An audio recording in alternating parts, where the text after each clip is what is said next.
pijar rona hitam kilau terpancar.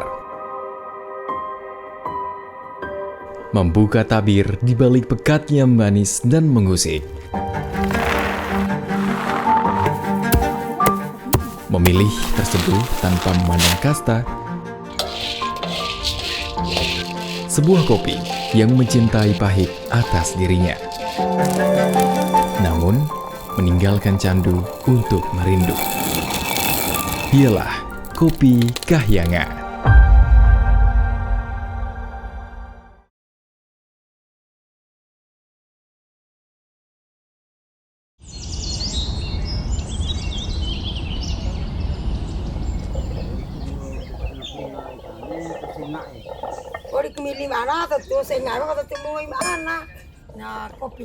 Lekat wangi kopi begitu hangat ketika berada di desa ini.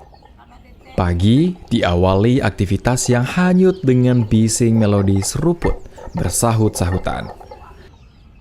Secangkir kopi menyapa lirih di balik cumbuan gula untuk menemani. Inilah Kopi Kahyanga. Kopi yang begitu lekat di denyut langkah masyarakat desa.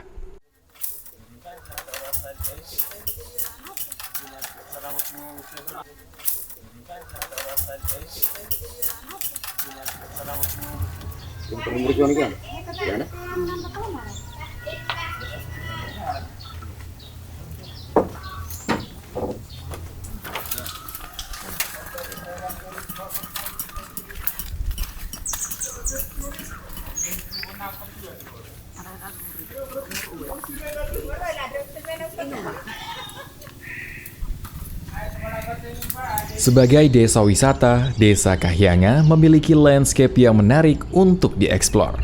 Ditambah dengan hasil alamnya yang layak terpentas di panggung pelancong. Salah satunya adalah kopi. Keadaan ini membuat Kopi Kahyanga menjadi tumbuhan yang saling terikat dan terkait oleh lembutnya sejarah memperlakukannya. Tumbuhan yang diberi daya tarik dan rasa simpatik oleh sang khalik untuk hidup berdampingan dengan manusia. Di Kahyanga ada salah satu spesies kopi lokal yang menjadi ciri khas daripada Kahyanga sendiri. Itu adalah kopi endemik yang berasal dari Desa Kahyanga, di mana kopi Kahyanga ini sendiri sebenarnya merupakan tanaman yang ditanam oleh masyarakat leluhur kami untuk konsumsi rumah tangga. Jadi sebagian besar memang kopi Kahyanga berada di sekitar pekarangan rumah saja.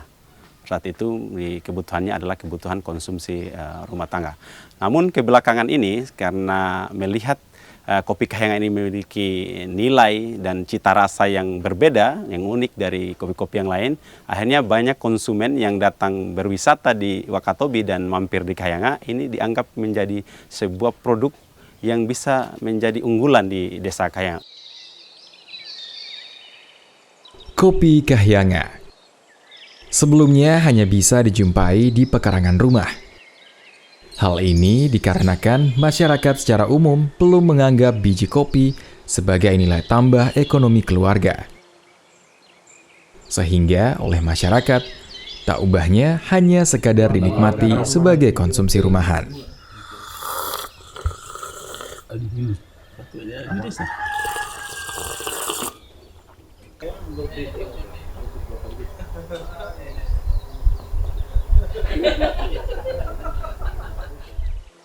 Varietas kopi Kahyanga mulai menampakkan keunikannya.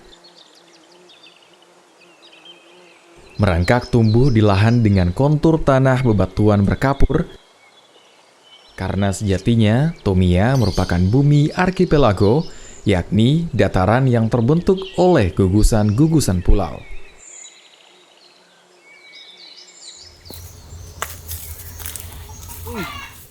Kopi ini juga memiliki masa berbunga yang tidak teratur, membutuhkan 8-11 bulan bagi buahnya untuk sampai ke fase masak, hingga menghasilkan biji kopi terbaik dan kemudian siap untuk dipetik.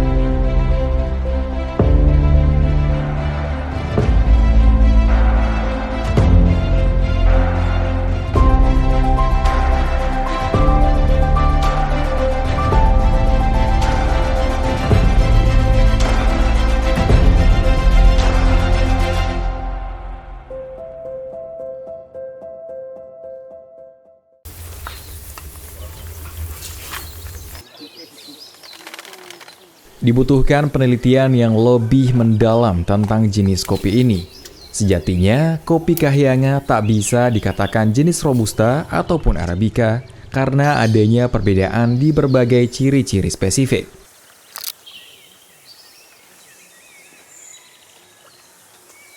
Kopi Kahyangan menjelma menjadi kopi jenis baru yang masyarakat menyebutnya kopi archipelago.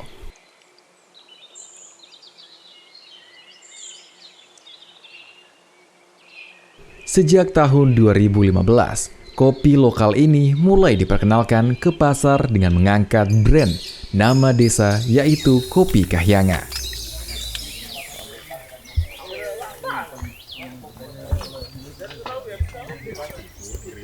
Sejak tahun 2019, pemerintah desa bersama seluruh masyarakat sudah pernah mencanangkan penanaman kopi sebanyak 4.000 pohon. Pada saat itu kami melakukan upaya di mana para petani kami arahkan untuk menanam di kebun masing-masing. Namun hasilnya adalah setelah pasca 2 tahun kami melakukan evaluasi, itu memang ada mitos di tengah-tengah masyarakat yang mengatakan bahwa kopi Kahyangan itu dari sejak leluhur itu memang tidak boleh ditanam di luar agak jauh dari pemukiman, karena kopi Kahyangan itu bagi mereka adalah sesuatu yang sudah beradaptasi dengan masyarakat itu sendiri, sehingga ketika ditanam di luar itu tidak akan bisa hidup. Karena tumbuhnya di pekarangan, produk kopi Kahyangan mulai dipasarkan oleh petani melalui salah satu lembaga pengelola dengan jumlah yang sangat terbatas, sesuai dengan kapasitas produksi panen yang terbatas pula.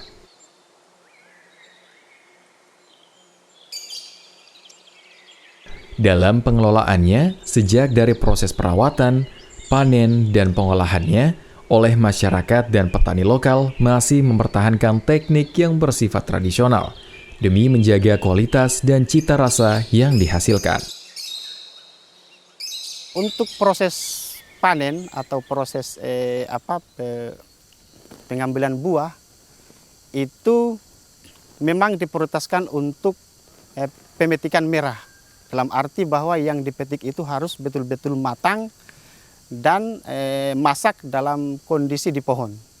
Sehingga dia memang diolah dengan keistimewaan tersendiri. Kenapa disebut keistimewaan tersendiri? Karena memang dia di proses pengolahan secara tradisional itu dia betul-betul disaring, kemudian dicuci, kemudian diproses penjemuran yang begitu lama sehingga menghasilkan produk kopi yang berkualitas.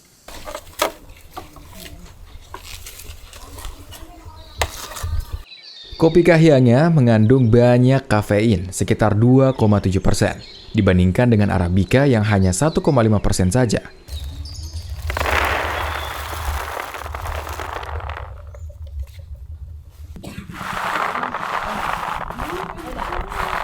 Spesies kopi ini juga tahan terhadap serangan hama penyakit.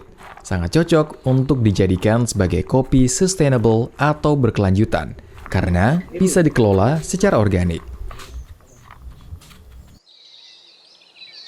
Yang mengherankan, selain memiliki diameter biji yang relatif kecil dari Robusta pada umumnya, kopi ini juga memiliki kandungan asam atau klorogenik yang hampir setara dengan kopi Arabica pada umumnya, yakni 6,8%.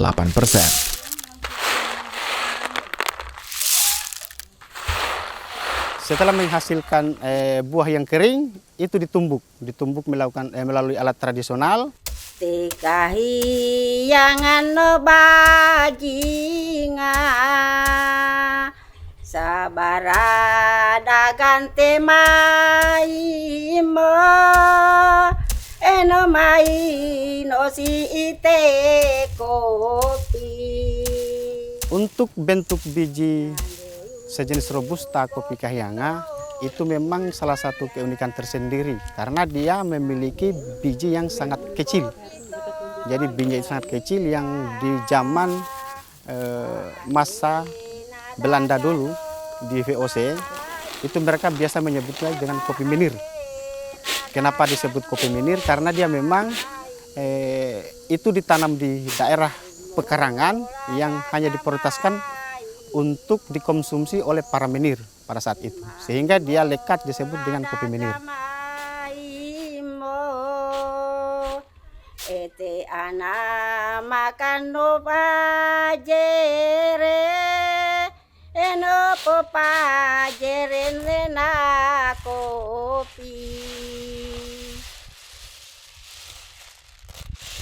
Setelah ditumbuk, kemudian terpisah antara kulit dengan bijinya, kemudian biji tersebut dicuci kembali, dibersihkan kembali dari lendir yang melekat pada si biji tersebut. Setelah dicuci dengan bersih, itu dipisahkan lagi antara yang kondisi terapung dan kondisi yang tenggelam. Karena rata-rata kondisi yang terapung itu akan menghasilkan buah yang tidak berkualitas karena dia dalam kondisi dipetik muda.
Memang butuh penelitian ilmiah untuk mencari tahu kenapa kopi ini tidak tumbuh di luar Kahyangan.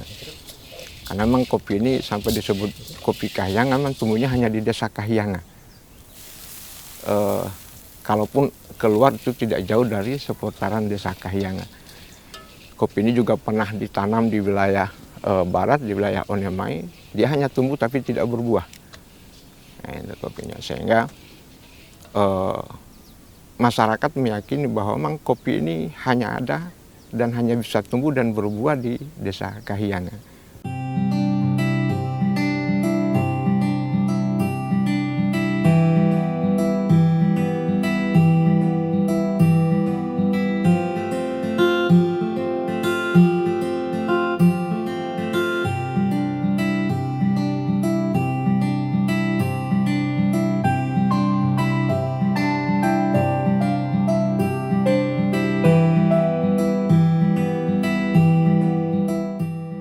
Setelah selesai proses roasting, kemudian melakukan proses penggilingan dengan istilah di sini disebut dikagilia atau digiling secara manual oleh para warga.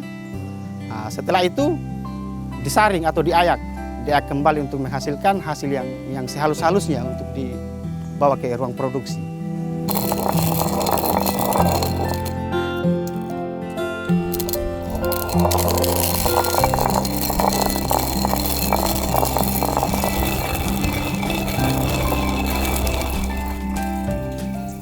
Dulu sebelum orang mengenal dengan sebutan kopi Kahyangan, orang Kahyangan itu mengenalnya dengan nama kahava.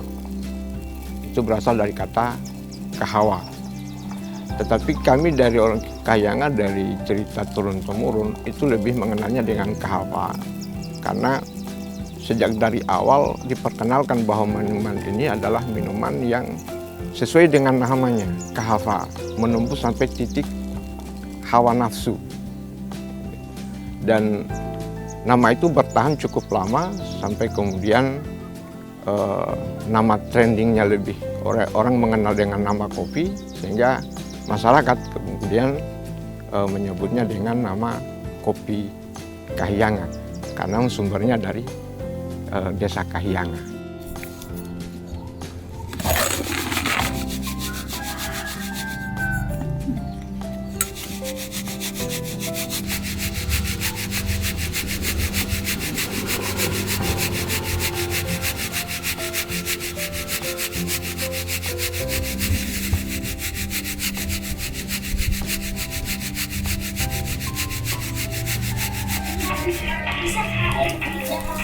Masyarakat atau petani kopi yang memiliki olahan kopi, mereka hanya sebatas memproduksi secara tradisional, kemudian mereka mengantarkan ke BUMDes. Karena memang peran BUMDes di sini berperan sebagai pembeli atau penampung produk-produk masyarakat yang membantu masyarakat untuk memasarkan produknya ke daerah-daerah yang lain.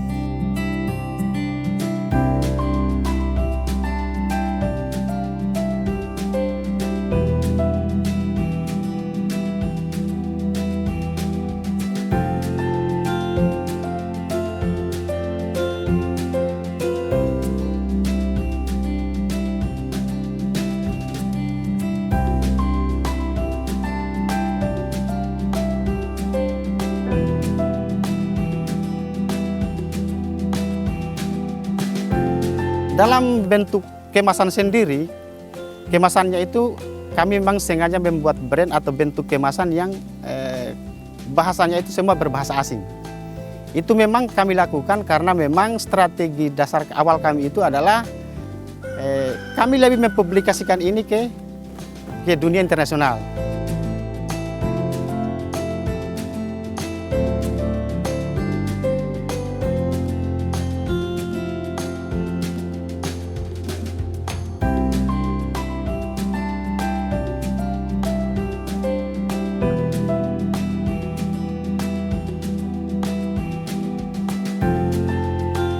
Ketakutan terbesar kami sebagai pecinta kopi atau orang-orang yang selama ini membesarkan tentang kopi Kahiyanga, bahwa ketika terjadi lonjakan besar terkait dengan permintaan kopi di wilayah domestik, kami tidak mampu mensuplai permintaan pasar. Itulah faktor pertama yang membuat kami merasa bahwa kopi Kahiyanga itu harus ada regenerasi atau ada sistem keberlanjutan yang harus dilakukan atau diintervensi oleh pemerintah daerah ataupun organisasi terkait yang peduli terhadap kopi ini sendiri.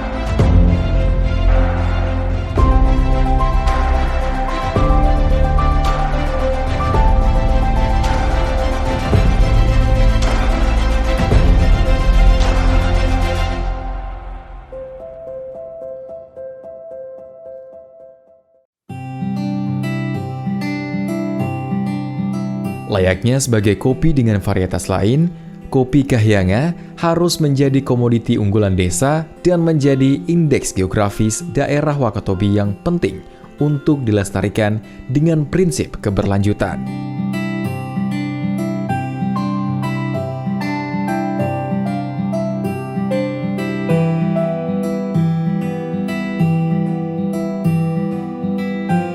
Pemerintah Desa Kahiyanga beserta bersama-sama komunitas perajin kopi dan kelompok Pokdarwis Desa Kahiyanga, kami bersama-sama berupaya untuk berkolaborasi, berusaha untuk meningkatkan mutu dan kualitas kopi Kahiyanga sehingga kopi Kahiyanga ini menjadi salah satu kopi atau brand Wakatobi yang bisa dikenal dan menjadi daya tarik pariwisata Wakatobi hari ini.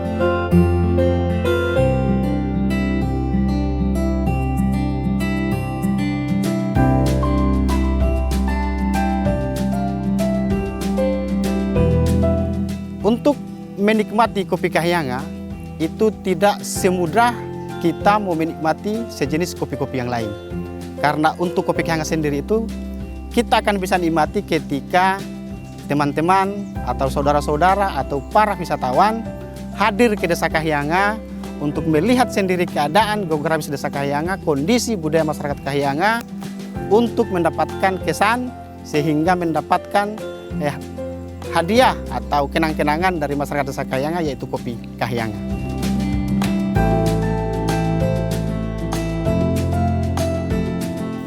Memang butuh penelitian ilmiah untuk mencari tahu kenapa kopi ini tidak tumbuh di luar Kahyangan. Karena memang kopi ini sampai disebut kopi Kahyangan memang tumbuhnya hanya di Desa Kahyangan. Kalaupun keluar itu tidak jauh dari seputaran Desa Kahyangan. Kopi ini juga pernah ditanam di wilayah barat, di wilayah Onemai. Dia hanya tumbuh tapi tidak berbuah. Kopinya. Sehingga masyarakat meyakini bahwa memang kopi ini hanya ada dan hanya bisa tumbuh dan berbuah di Desa Kahyangan.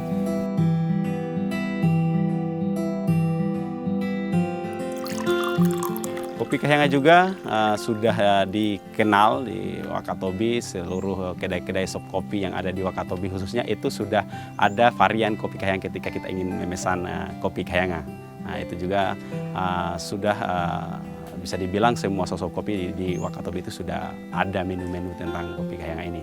Nah, kami juga di Kahyangan memang sudah banyak juga generasi-generasi muda, komunitas-komunitas muda yang membuat tempat-tempat untuk kedai-kedai kopi untuk bisa memfasilitasi para wisatawan maupun konsumen-konsumen yang memiliki minat untuk mencicipi kopi Kahyangan itu sendiri. Ini juga menjadi varian tersendiri yang unik yang menjadi nilai tambah kepada pariwisata Desa Kahyangan.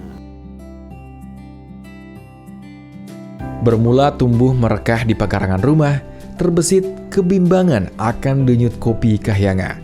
Ketika generasi yang termanjakan oleh kopi praktis dan ruang tumbuh terlindas dan tergerus oleh angkuhnya bangunan, kopi Kahyangan hanya ingin muncul di ruang-ruang nostalgia. Memilih memikat dalam pekat, terendap jauh bersama ampas di dasar gelas, dan berbagi teduh pada penyeruput kopi di antara senja yang hangat menyelimuti di Desa Kahyangan.